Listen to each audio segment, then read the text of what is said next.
Yes. Great. Call to order this regular meeting of the Historic Preservation Commission of the town of Clarkdale on Tuesday, October 3rd at 6:30 p.m. May I please have a roll call, please? Commissioner Stein? Here. Commissioner Biggins? Present. Commissioner Lindner? Present.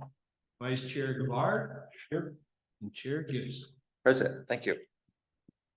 Thank you all for coming. Is there any public comment? Yes, okay. I won't go through the reading since you know the story. Good afternoon, Historic Preservation Commission chairpersons and others in the audience here, new commissioners as well as town managers and staff and so forth. My name is Drake. I'm with the Copper Art Museum in Clarkdale here. And we'll talk a little bit quick about the 901 property, which is the big empty building across the street. And we're calling it, that restoration project is called the Venus Tree Project. Okay, it's a really striking name. Get some attention with that name and so forth. That's to restore the building eventually, putting it back once as in its original grandeur on the exterior of the building, of course, cleaning it up and putting some items in the front windows for display and so forth to beautify the town of Clarkdale. Currently, we're on lead paint discussions with the Brownsfields program in the state of Arizona, which is funded through the EPA and several other folks as well. But they're going to come up and assess, or they've already assessed the building, but they're going to come up and remove certain lead-based paint that is hazardous to the community, not just hazardous to the individual, but more of a community hazard and so forth. So hopefully they'll remove the paint on the side of the building and a couple other places that are commonly touched. You get it and so forth. But that's coming about. I can't tell you when. We'll see what happens with that. So forth. The building over there has a electrical power supply problem, just to let you know. It was mentioned years ago that there was a problem with getting enough power to that building, and that is absolute factual. There is no way we can get enough power to that building to open it in some sort of retail fashion. It's virtually impossible. Okay, that's the discussion with 3 weeks of discussion with APS. It just cannot do it.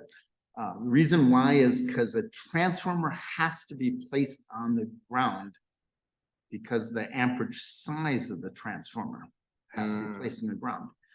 There is no room in the alleyway to place a transformer on the ground. That's the problem. So therefore, we have to go with the transformers that are currently on the pole. The current amperage on the pole is 400 amps. The building requires 800 amps to move forward. That's according to the architect. We can limit the use of certain things to lower the power demand, but we get to the 400 amp range, which is quite a bit lower than the hotel called the Park Hotel. That's they're at 600 amps, and you know the size of that building, so you sort of can see that problem.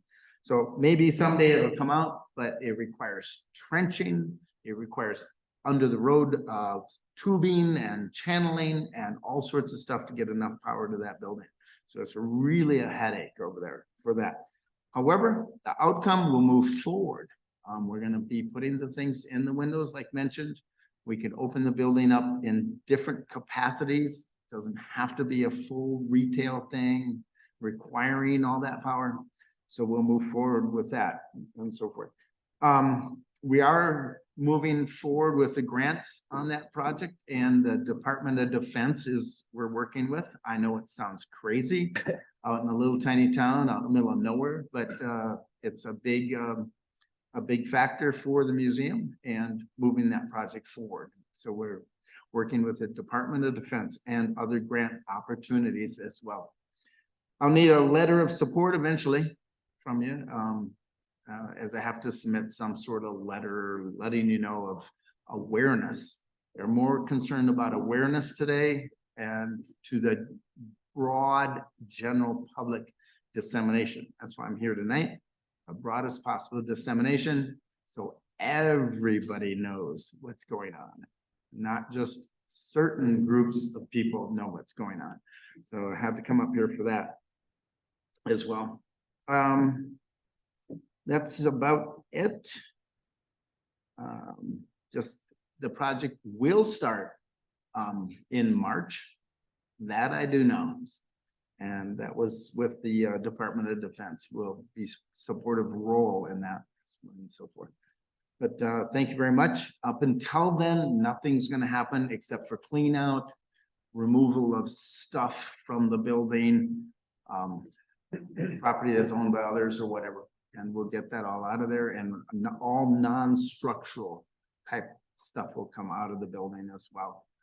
Very similar to the old newsstand where they sort of took everything out and starting fresh with the walls and so forth. So that's about it. Thank you very much for your time. And any questions, I'm here. Commissioners? Dan, Commissioner Biggins? No, I'm good. Thanks, Troy. Linda? Just curious, could you talk a little bit more about the Department of Defense's, like, can you talk just a little bit more about Yeah, that? it's called the Skill Bridge program. Sorry, And what?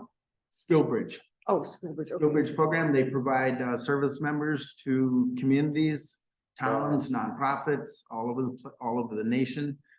Anybody can apply for that, and the Department of Defense will fund the entire everything Kind of like a jobs For the lab. training program? For up to 6 months.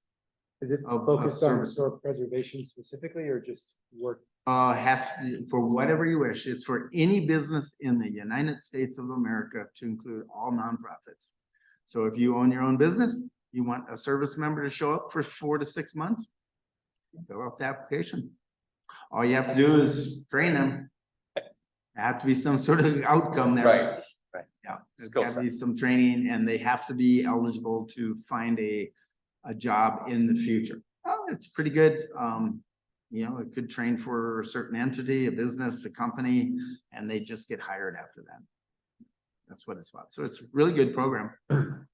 Really interesting, by the way. A lot of folks have applied for it, and you can look it up online and see who's applied for it. It shows you everybody that's applied. So, Great snack. Commissioner Stein?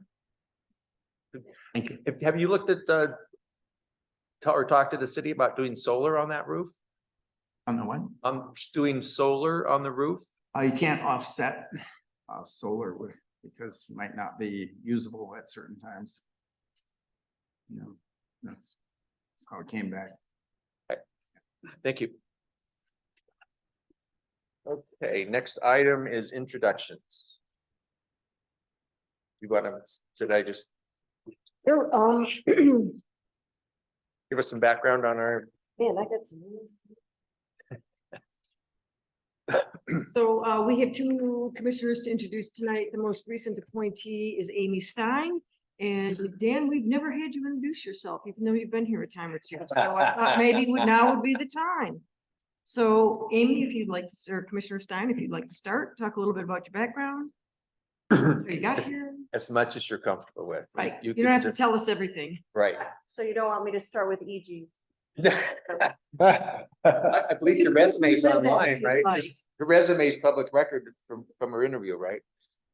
My name is Amy Stein. I'm recently retired from Yavapai College, where I served for 32 years in both adult education and higher education situations. I was both an administrator, a technical writer, a full-time faculty member. I have degrees in art history, museum studies, and history. And I think that's pretty much it. Thank you. Thank you. You seem highly qualified. You have a great background. Commissioner Biggins? Dan Biggins, 37 years in Arizona. I was in the Air Force and Luke Air Force Base.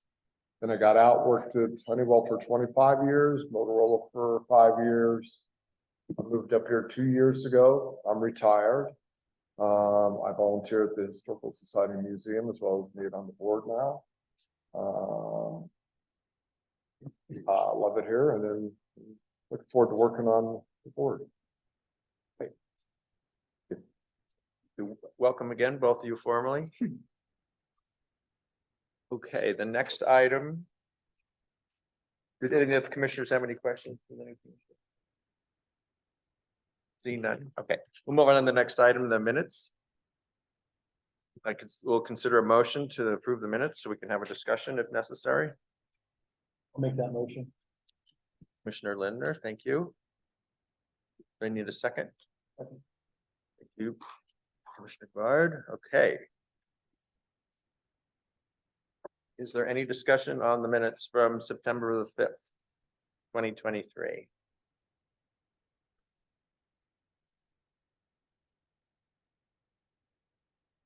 Hearing none. I gotta, Okay, Commissioner. I did miss a meeting last month, which I apologize for, but it does say roll call members present, so I don't know if that needs to be that way. Although you have me missing at the top. Right, we could make a note of that. Oh, roll call, gotcha, yeah. Right, yeah. So all members were not present.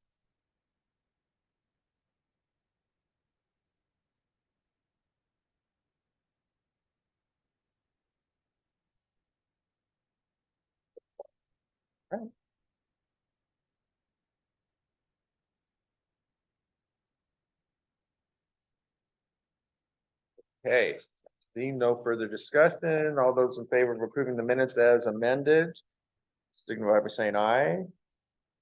I, Okay, great. I will go aye. Okay, so we have 4 positive and 1 abstain, okay?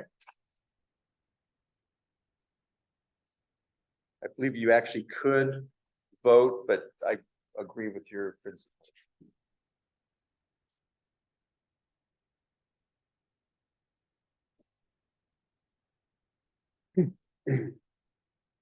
Okay, next item, discussion item only, no action taken.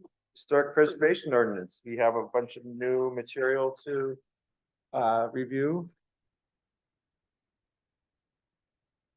Draft form-based code. Thank you. So one of the things that I know we've been struggling with at the staff level is being able to define and describe good objective design guidelines for the historic districts. And so one of the things that we looked at, and we've looked at before and kind of set aside, but now really are turning back to reform-based codes.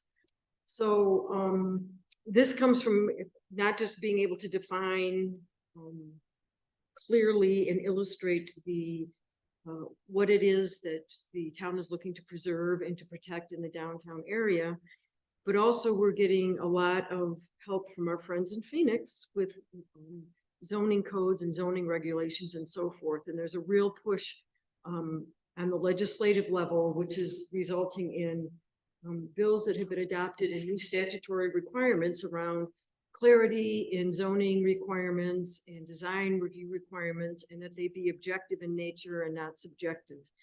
So with that in mind, we took another look at the form-based code concept because it really kind of fits what we're trying to do here with the historic preservation district. So it's a completely different way of looking at zoning and design and regulations from the typical Euclidean zoning. All of us that have been in this in a lifetime, you have, you know, zoning districts, you have residential and you have industrial and you have multifamily, and these are together here and those are together there and these are together here.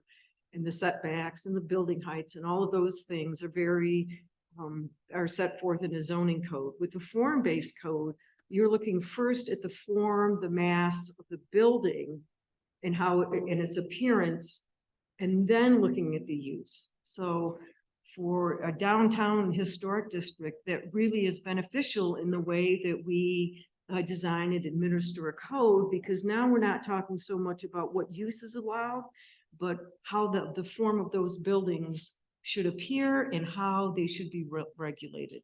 So if you want to pull that PowerPoint up, Gus.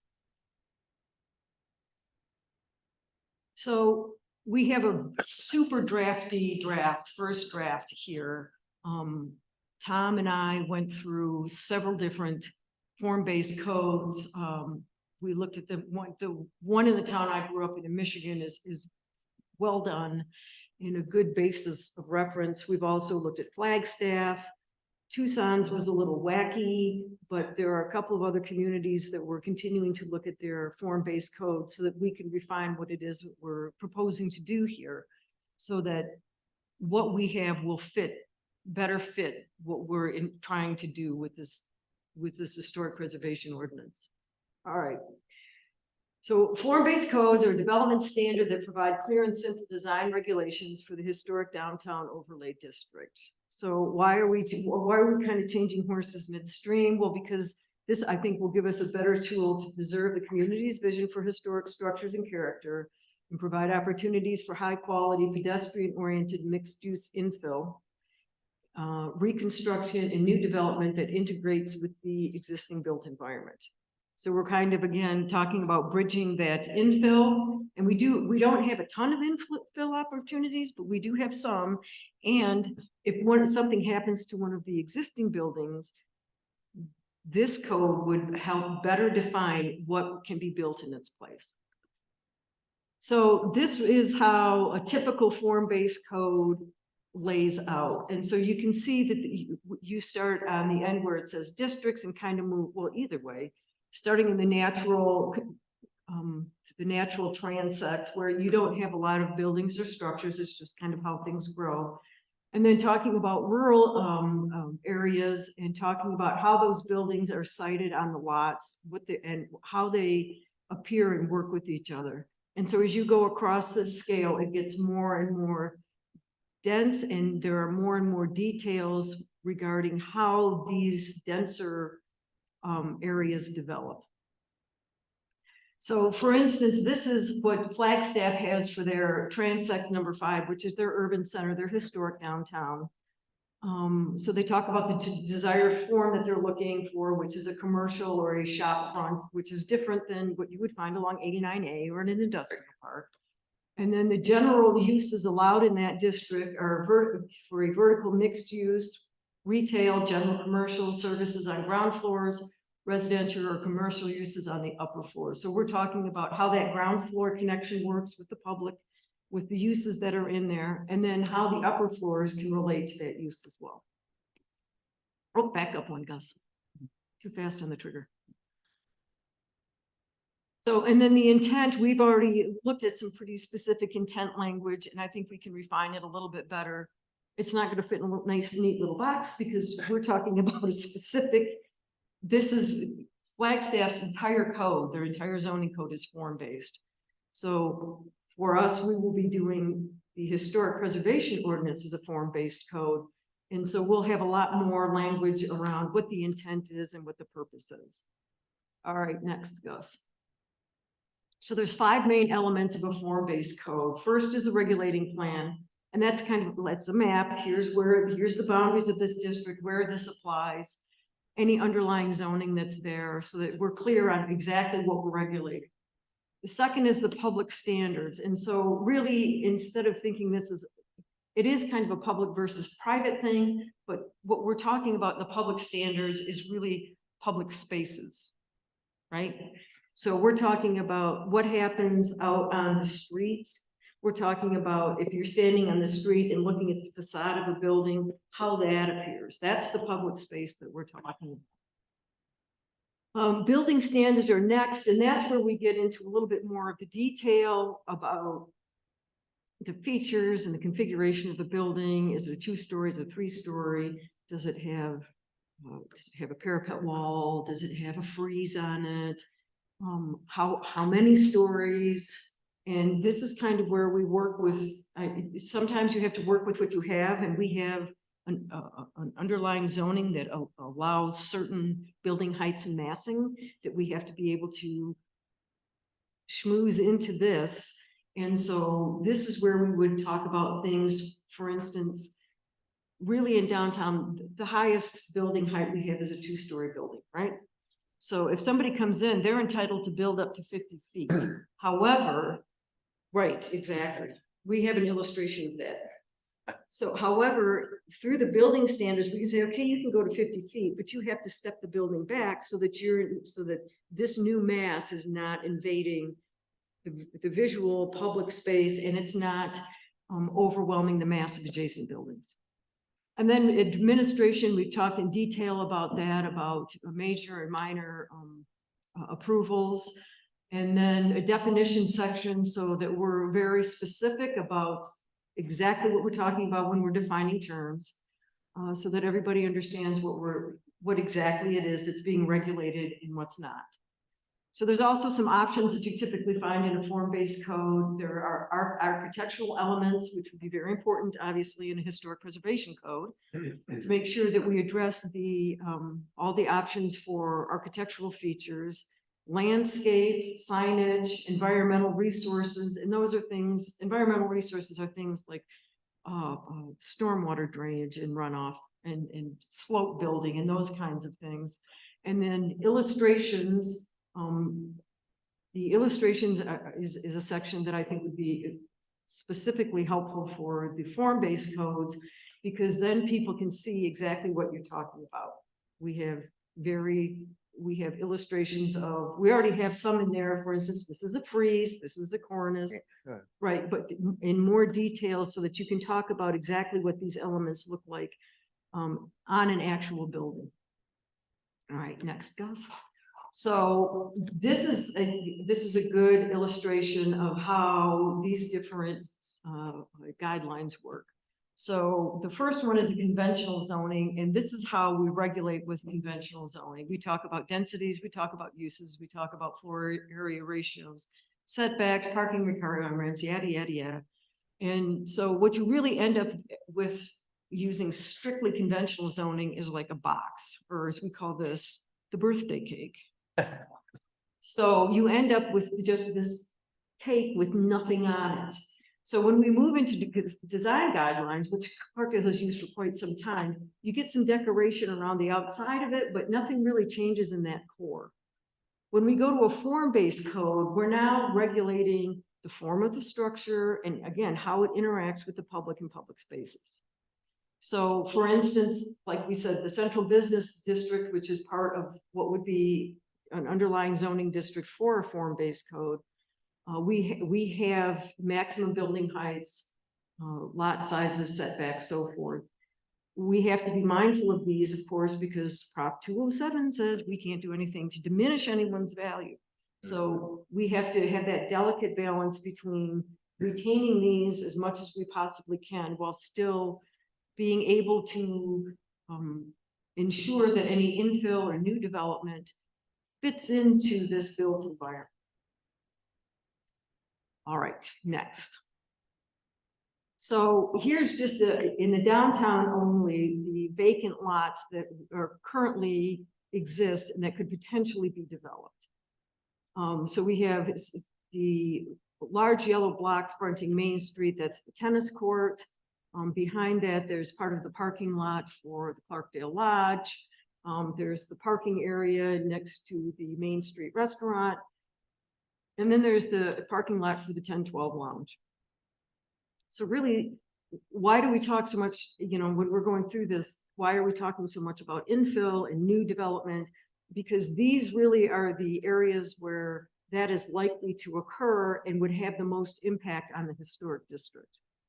So we want to be mindful of those. And like I said, should anything happen to one of the buildings on the other side of the street, or even the Clarkdale Classic Station or the restaurant, we need to be prepared to have guidelines that are going to establish what that new infill building would look like. So next. So here's a shot up Main Street that Tom took just for the tennis court, just for example. This is what it looks like right now. And then the next one, ta-da, this is what it looks like with the 50-foot building next to it. So you can see the kind of visual impact that has and why it would be critical for us to be able to address the infill elements in downtown, because really, they are going to be just as important, if not more important, than the existing built environment. So for an example of what this code would look like, this is a mixed-use building. I think we swiped to this one from Chelsea. This is a form-based, so this is a mixed-use building. This is how the actual, how the table can look, how the information is presented. So we talk about all of these little elements that they have labeled there, and then the table underneath talking about a minimum building height. So here it would be 2 stories, a ground floor height, an upper floor height, finished floor elevations, building separations, all of those little details that are what make the buildings in downtown Clarkdale look the way they do, and would make infill fit in with those buildings much better than if we try to do it through typical Euclidean zoning and design guidelines. So for this is a little illustration on the side is what we're talking about when we talk about that step back, so that somebody can get there. They are entitled to their full 50 feet if they really have to have it. But this is how you kind of step that back, and this is what the form-based code addresses. So going into some sort of project in downtown, there's no question about what we're talking about when we say 50 feet. And then, so each one of the building forms that would be allowed in the downtown district would have a schematic like this that shows all of these little detail elements so that people are clear on what the expectations are. And this is just kind of a generic one. All Didn't right. the newsstand have, it's got stuff on top of the roof? Right. But it's But set step back. back so that you can't see it from the ground. So we already have a precedent for this Exactly. code type. But that's not gonna be, governance. that's not gonna be 50 feet, is it? Well, no, not necessarily. Okay. But they've got, I don't know. No, the height is what what the maximum height of 50 feet, but to be able to stand down on the ground. Front of the on building. ground and look up and not see that immediately. The 50 is- feet, Right. okay, That's what we're talking about. okay. So this is a good example of public space standards for Main Street. This one just happens to coincide exactly with ours because this is a 70-foot right of way.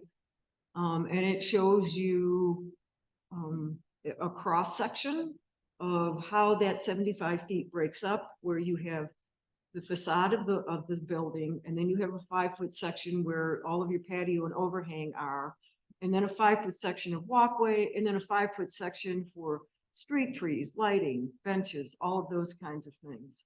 And then you have travel lanes, and then you have the same thing repeated on the other side with either an awning or a metal canopy.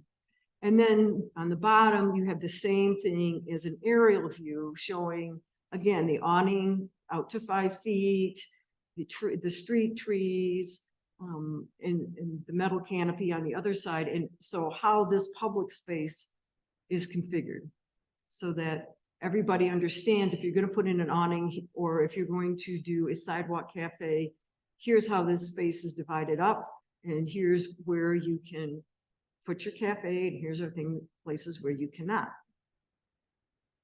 And I think that's it, isn't it, Gus? So questions? Well, that was it. We're super early in this, so questions that anybody has? Opinions? I have one right up. So would this go in advance of the thing we got the last meeting, or replace it somewhat? So or we're completely gonna stick it in the push it? blender and. Okay. Okay. So there are, so for instance, the parts of the administration that we have been talking about, right? Right. Would be put into the form-based code.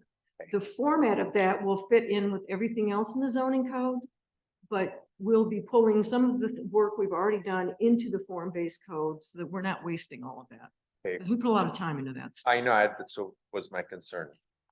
Okay, commissioners, Commissioner Lindner. I had a question about section 2B, redevelopment of existing sites. Seems like we see this all over the place. What's the magic in the 50% threshold before something kicks in? Seems like, nearly all of our historic buildings need 100% renovation. So it sounds like we're putting a lot more requirements on these guys to get a building up and running. And do we have any latitude to to just not require that in our historic district in an effort to get those buildings occupied. A lot of this stuff to me looks like, I made comments in the prior drafts, it's not historic elements, trees and that kind of stuff is not historic to Parkdale. What is historic is the buildings themselves, the architectural elements and that kind of stuff. So anyway, just kind of wondering where that comes from and if we have the latitude to not invoke that, because to me, it sounds like it's going to make a project more expensive to the owner. So fundamentally, buildings where you invite the public in, commercial buildings have to meet the commercial building code. And that's where most of that kicks in, is if you're doing greater than 50% of demolition repair, then you have to bring the entire structure up to code. Can people get away with that by saying, well, I'm only going to do 40%, and then 2 years later come in and say, I'm going to do another 30%? Project creep. You know, yeah, you know. It's not. The short, no, essentially, you have to bring the whole thing up to code. I mean, we can't have buildings open to the public that don't have adequate fire suppression. Right. That don't have adequate plumbing, that don't have adequate electricity. You know, a lot of these buildings, as I'm sure you know, still have, you know, thread wrapped wiring and things like that, that just absolutely are not safe. So that's the big issue with, you know, the old buildings and fixing them up, is they're expensive. We do have section 3, the waiver section. So how does that apply? Does that apply to this at all? Or is that? So there are certain things that we could do waivers for, and there are certain things we cannot. So the zoning code things, right, in the form-based code things, we can. Building code, that's can't waive. But you could you not say that, well, if we go back to the 50% thing that Mike Linder was talking about, that maybe there were, if it wasn't a code, electrical, something else that you could get away with? I don't know. I'm just thinking, trying to get to where Mike was. I can't answer that without talking to the CEO. I really have to consult with him because he's the expert on building codes. So it's really more true safety type issues, not discretionary items like benches and trees and all that kind of stuff. Right, so it's the difference between, yes, if that's the question. Yeah. So, yeah, benches and trees and those kinds of things. So typically what we would do is issue a permit and you would not get your final C of O, or you could get a temporary C of O until these things are done, or give you a time certain. Otherwise, we revoke the C of O. We don't like to do that because then it gets ugly, but those are the kinds of things that we can talk about. So is there a connection between this form design and the current design review? Are we trying to integrate both of those processes together? Is that what we're trying to do? Specifically for Historic Preservation Commission, yes. Okay. So Historic Preservation Commission would serve as the design review for the historic district, right? Everything covered by this ordinance. Now, once Historic Preservation Commission gets a project, you will serve as the design review for that as well. Yes. So waivers permitted, part 2, architectural standards. The planning commission may waive up to 3 of the architectural standards. Are the architectural standards structural or design? Design. So. And ignore planning commission, that's one that I missed. Oh, Change it okay. to Historic Preservation Commission. Okay. Then that answers my question. That's bad editing on my part. One more question. I like the whole form idea. Obviously, it's been used. I guess there's a lot of detail when I first saw it.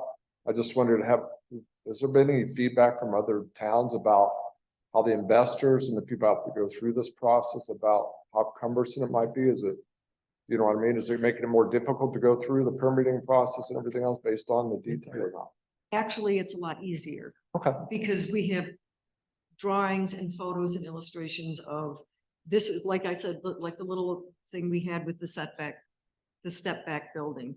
Because now when we have illustrations of the facade of a building, we can say, all right, you're going to have to do some sort of ornamental frieze. You're going to have to do some sort of cornice. You can't just have a straight cornice. You need to have some dental trim on there or something like that.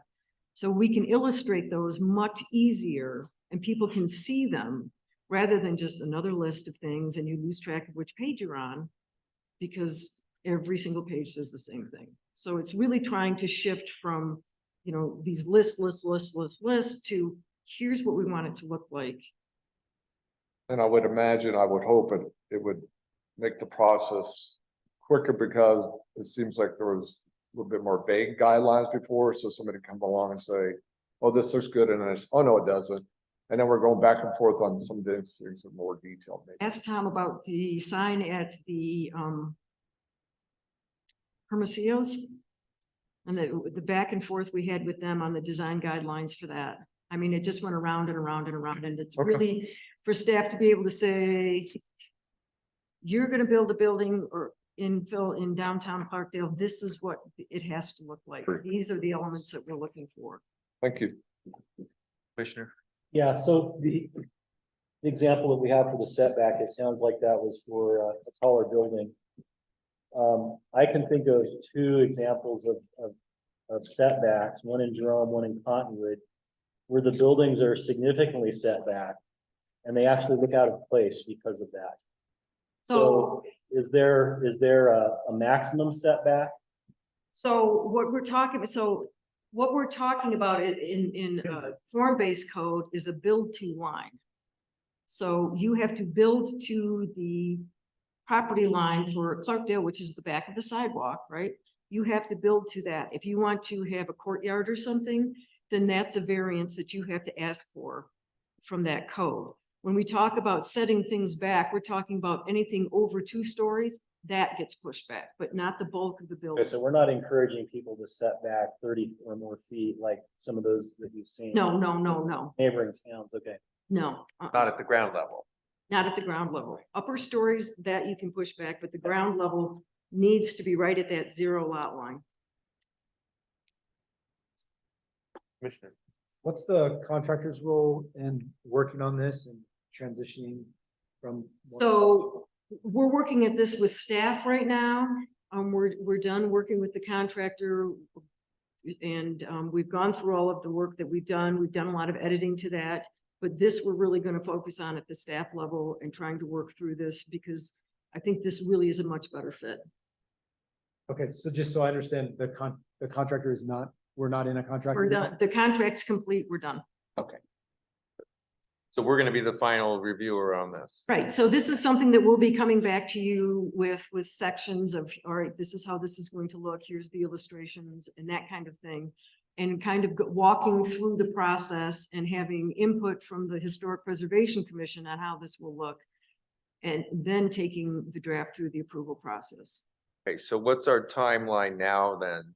Because I know we originally thought we'd get it approved in January. Yeah, That's I think we're right. looking a little bit longer than that, but I think that, you know, like I said, we've been looking at some other ordinances from other communities, both historic preservation specific and just general zoning. So we've got a pretty good grasp of how this needs, where it needs to go and how it needs to look. I'm hoping we can knock this off in 3-4 months. So look, maybe February. Yeah.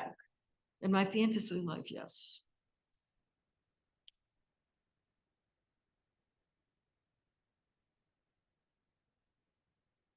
Commissioner Stein, do you have any questions for the Assistant Town Manager?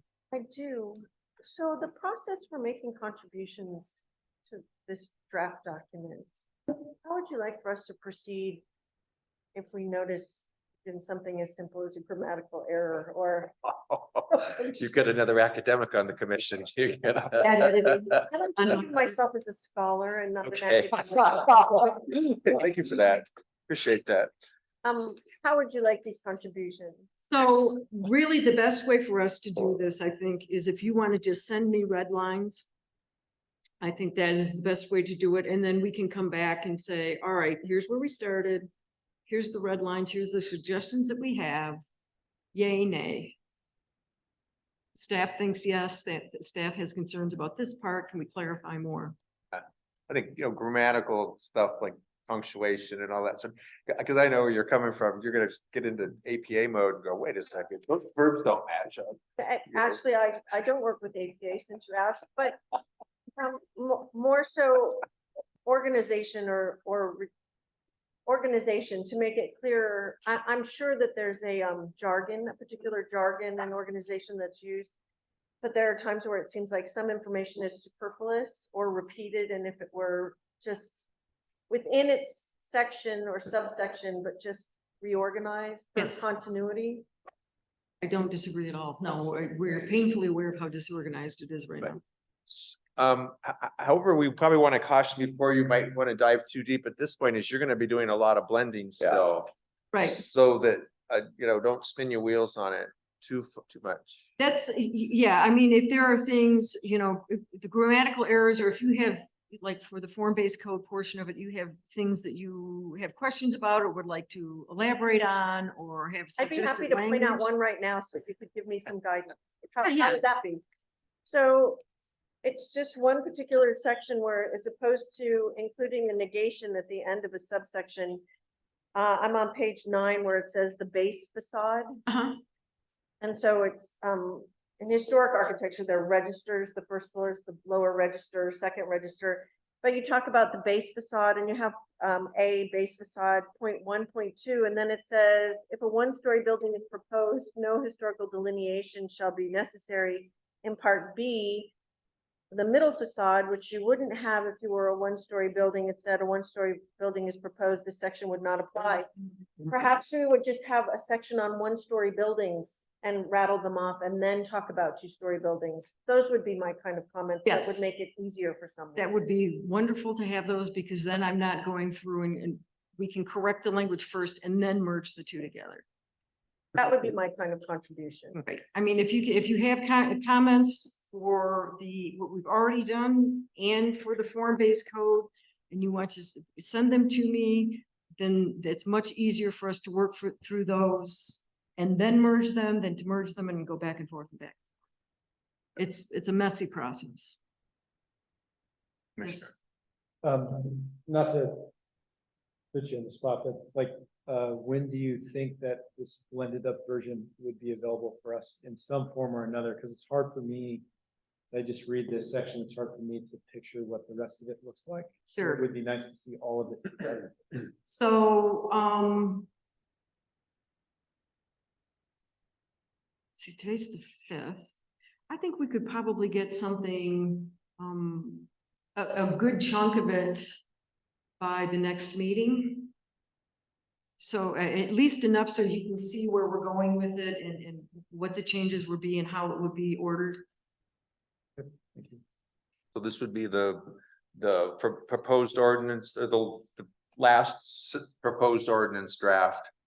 And then the last two proposals from the staff on the form-based code and the with the pictures and stuff like that. So Right. that's all gonna get mushed together. So we're looking at a first draft of the global thing that we Exactly. are gonna go for in February. Mosh pit. Okay. Commissioner. So then my next question would be, you're talking about the next draft coming to us for our next meeting in November, but would we have opportunity to read it? Like, how much time will be provided us before the meeting to read the next draft?